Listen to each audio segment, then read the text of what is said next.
அதிக நுண்ணூட்ட பற்றாக்குறையாக இருக்குது.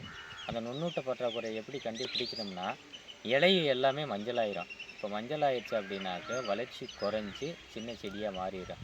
நுண்ணூட்ட பற்றாக்குறை இல்லாத செடி வந்து நல்லா கரும்பச்சை நிறத்தில் நல்லா மகசூலை கொடுக்கக்கூடிய அதிகதாக இருக்கும். இந்த நுண்ணூட்ட பற்றாக்குறையை போக்குறதுக்கு நம்ம பார்த்திங்கன்னா zinc, magnesium, copper, iron, calcium, ferrous இப்படி கலவையாக கலந்தக்கூடிய நுண்ணூட்டம் வந்து பருத்திக்கு கண்டிப்பாக வைக்கணும். அந்த நுண்ணூட்டம் வைக்கும்போது பார்த்திங்கனாக்க இருக்கக்கூடிய காய்கள் வந்து பெருசாகவும் இருக்கும். அது மாதிரி பசுங்கனிக வந்து வளர்ச்சி நல்லா பசுங்கனிக உற்பத்தியாகி காய் பெருசு பெருசாக வந்து அதனுடைய பருத்தியோட புனல் வந்து கொட்டாது.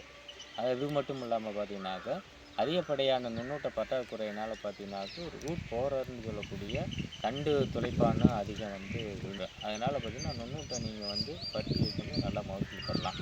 இதில் அங்கங்கே வரப்பு பயிராக பார்த்தீங்கன்னாக்க தட்டாம்பயிறு அது மாதிரி வந்து துவரை இதெல்லாம் போட்டுக்கிறாங்க. இதுவும் போடும்போது பார்த்தீங்கன்னாக்க நல்லா வந்து பூச்சி கண்ட்ரோல் ஆகி நல்லா வந்து மகசூல் கிடைக்குங்க.